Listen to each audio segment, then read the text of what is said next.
Hello friends, स्वागत है आपका इस वीडियो में। फ्रेंड्स, इस वीडियो में हम लोग अभ्यास 2 सॉल्व करेंगे। तो चलिए स्टार्ट करते हैं। देखिए, पहला है दिए गए सवालों को हल कीजिए और उत्तरों की जांच भी कीजिए।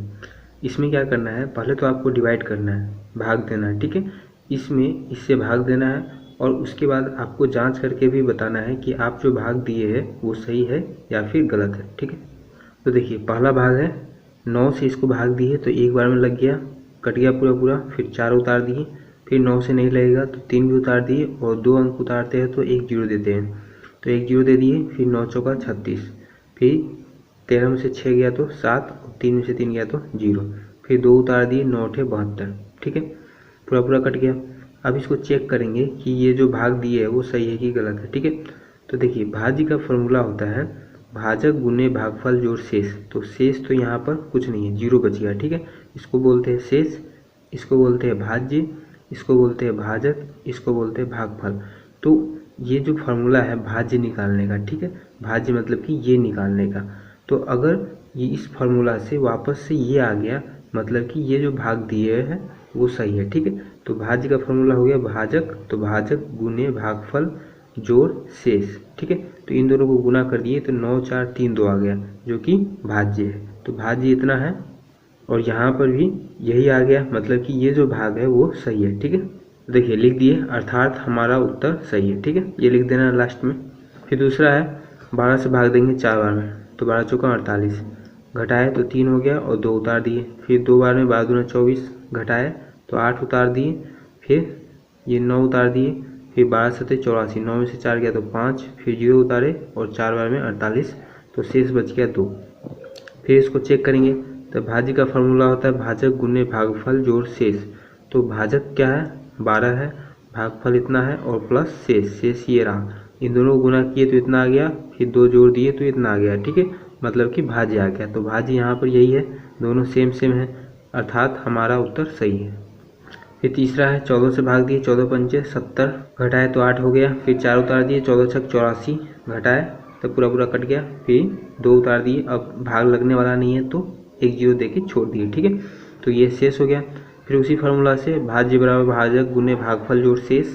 तो भाजक गुने भागफल जोड़ शेष गुना किए तो इतना आ गया, 2 जोड़ दिए तो वापस से इतना आ गया। ठीक है, मतलब कि ये जो भाग है वो सही है, अर्थात हमारा उत्तर सही है। फिर चौथा में ऐसे ही भाग दिए तो 23 शेष आ गया। फिर उसी फार्मूला से इसको चेक किए तो इतना आ गया। देखिए ये जो है और ये जो है दोनों सेम है, मतलब कि अर्थात हमारा उत्तर सही है। फिर दूसरा है 25 मजदूरों की एक दिन की मजदूरी इतना रुपया है, तो बताइए प्रत्येक मजदूर की दैनिक मजदूरी कितने रुपये की होगी।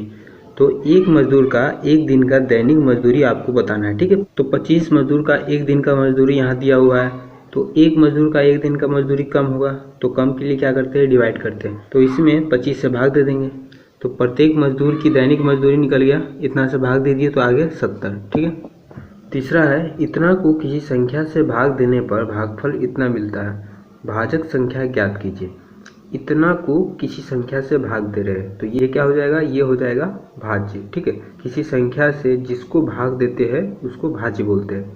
ये भागफल है और इसमें शेष नहीं दिया हुआ है, तो शेष नहीं दिया है मतलब कि शेष 0 है। ठीक है, और भाजक हमको पता करना है, तो भाज्य ये रहा, शेष नहीं है मतलब कि 0 है, भागफल 125 दिया हुआ है, भाजक निकालना है। तो भाज्य का फॉर्मूला होता है भाजक गुने भागफल जोड़ शेष। तो भाज्य दिया हुआ है तो भाज्य की जगह पर भाज्य लिख दिए, भाजक नहीं दिया हुआ है तो भाजक ही लिख दिए, भागफल 125 है तो 125 लिख दिए और शेष 0 है तो 0 लिख दिए। ठीक है, फिर उसके बाद क्या किए है, 125 को इधर ले आया है। ठीक है, ये अभी 125 जो है वो गुना में है, तो इस साइड आएगा तो ये भाग में बदल जाएगा। तो इसको 125 से भाग दे दिए तो क्या बच गया, सिर्फ भाजक बच गया। ये तो 0 है तो इसका कोई मतलब है नहीं, तो सिर्फ भाजक बच गया। तो भाजक इक्वल टू इतना हो गया, तो इसको डिवाइड किए भाग दिए तो 172 आ गया, मतलब कि भाजक क्या हो गया, 172 हो गया।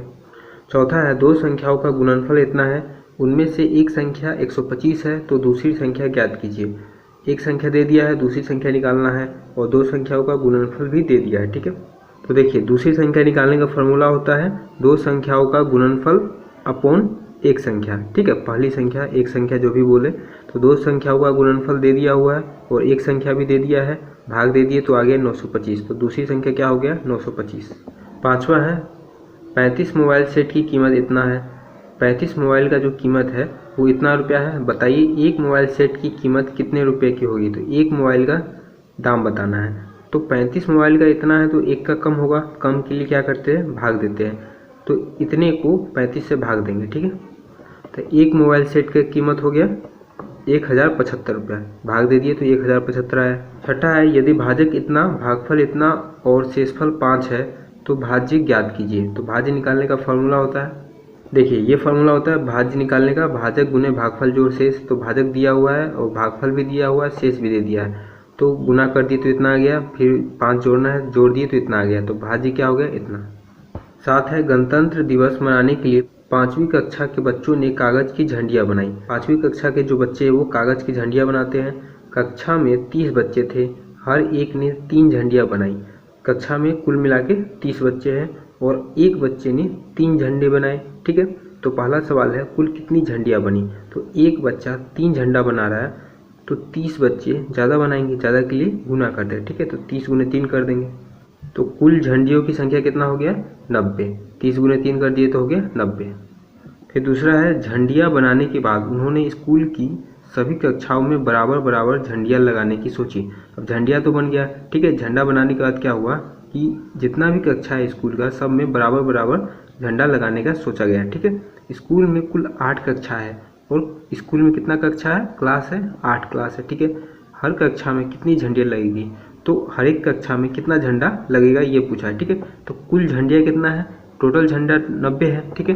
तो देखिए कुल झंडा 90 है और 8 कुल मिला के कक्षा है, तो हर एक कक्षा में कितना झंडा लगेगा, यहाँ पर बराबर बराबर बांटना है, ठीक है। तो जहाँ भी बराबर बराबर बांटने वाला सवाल होगा वहाँ भाग देते हैं। तो 90 झंडा है और 8 कक्षा में बराबर बराबर बांटना है, तो 8 से भाग दे दिए तो आ गया 11 और शेष क्या आ गया 2। मतलब कि 2 झंडा एक्स्ट्रा बच जाएगा और हर क्लास में कितना कितना झंडा लग जाएगा, 11 झंडा बराबर बराबर लग जाएगा। तो कुल मिला के हो गया 88 झंडा और 2 झंडा एक्स्ट्रा बच जाएगा, ठीक है। तो हर कक्षा में 11 झंडियाँ लगेगी, ठीक है। और एक्स्ट्रा कितना बच गया, 2 झंडियाँ बच गई, ठीक है। तीसरा सवाल यही है, कितनी झंडियाँ बच गई। तो कितनी झंडियाँ बच गई, 2 झंडियाँ बच गई, ठीक है। ये 8वां सवाल है, एक विद्यालय में लड्डू के 12 डब्बे आए, ठीक है। एक विद्यालय में कुल कितने डब्बे आए, 12 लड्डू के डब्बे आए। प्रत्येक डिब्बे में 65 लड्डू है और एक डब्बा में 65 लड्डू है। इसे 300 बच्चों में बराबर बराबर बांटने पर प्रत्येक बच्चे को कितने लड्डू मिलेंगे और कितने लड्डू शेष बच जाएंगे ये पूछा है, ठीक है। तो देखिए कुल मिला के 12 डब्बा है, ठीक है। टोटल 12 डब्बा है लड्डू का और 65 लड्डू एक डब्बे में है, ठीक है। तो टोटल लड्डू कितना हो गया पहले तो वो निकाल लेंगे, ठीक है। फिर उसके बाद जब लड्डू निकल जाएगा तो कितने बच्चों में बांटना है, 300 बच्चों में बांटना है। तो अभी बताए थे कि जब भी बराबर बराबर बांटने वाला सवाल होगा तो वहाँ भाग देंगे, ठीक है। तो पहले तो लड्डुओं की संख्या निकाल लेंगे, उसके बाद भाग देंगे। तो देखिए कुल लड्डू की संख्या कितना हो गया, गुना कर दिए तो 780 हो गया और 300 बच्चों में बांटना है तो 300 से भाग दे दिए, 2 बार में 600 लग गया, माइनस किए तो 180 आ गया। तो 180 एक्स्ट्रा बच गया। तो कितना कितना लड्डू सबको मिलेगा, 2 लड्डू सबको मिलेगा, ठीक है। प्रत्येक को 2 लड्डू मिलेंगे और ये 180 एक्स्ट्रा बच गया। तो शेष बच्चे लड्डू की संख्या कितना हो गया, 180 हो गया और प्रत्येक छात्र को 2 लड्डू मिलेंगे। तो यहाँ पूछा हुआ है कि प्रत्येक बच्चे को कितने मिलेंगे, तो 2 लड्डू मिलेंगे और कितने लड्डू शेष बचेंगे। तो शेष बचे भी निकल चुका है, ठीक है। 180 बचा था शेष। फिर 9वां है, 200 पेज की नोटबुक बनाने के लिए कागज़ की इतना सीट उपलब्ध है। अब 200 पेज का नोटबुक बनाना है, ठीक है। जो नोटबुक है, जैसे एक किताब होता है, जैसे यही किताब है तो किताब में टोटल कुछ पेज होता है कि नहीं, वैसे ही एक नोटबुक में कॉपी में टोटल 200 पेज है, ठीक है। तो वैसा ही नोटबुक बनाना है, 200 पेज का नोटबुक एक बनाना है। तो उसके लिए 75,000 सीट उपलब्ध है। प्रत्येक सीट से नोटबुक के 8 पेज बनते हैं और एक सीट से 8 पेज बनते हैं नोटबुक के। टोटल इतना सीट उपलब्ध है और एक सीट से 8 पेज बनते हैं। तो बताइए उपलब्ध कागज़ से कुल कितनी नोटबुक बन जाएगी। तो कितना नोटबुक बन जाएंगी इतने सीट से, ठीक है। तो पहले तो ये निकाल लेंगे कि टोटल पेज कितना बनेगा, ठीक है। बनाना है 200 पेज का एक नोटबुक, तो टोटल पहले पेज निकाल लेते कि पेज कितना है। तो देखिए एक सीट से 8 पेज बनता है तो 75,000 सीट से ज़्यादा पेज बनेगा। तो ज़्यादा के लिए क्या करते हैं, गुना करते हैं। तो 75,000 में 8 से गुना कर देंगे तो पहले तो ये निकल जाएगा कि टोटल पेज कितना है। जब पेज निकल जाएगा तो फिर कितना नोटबुक बनेगा वो भी निकल जाएगा, क्योंकि एक नोटबुक 200 पेज का है। तो 200 पेज का कितना कितना नोटबुक बन जाएगा, भाग दे देंगे इसमें।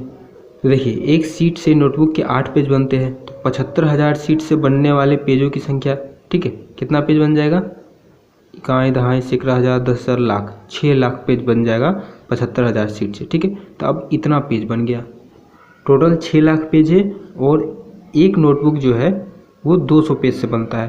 तो 6 लाख पेज से कितना नोटबुक बनेगा, 200 से भाग कर देंगे तो आ गया 3,000 नोटबुक बन जाएगा, ठीक है। तो ये आंसर हो गया। तो आज के वीडियो में बस इतना ही, मिलते हैं नेक्स्ट वीडियो में, तब तक के लिए धन्यवाद।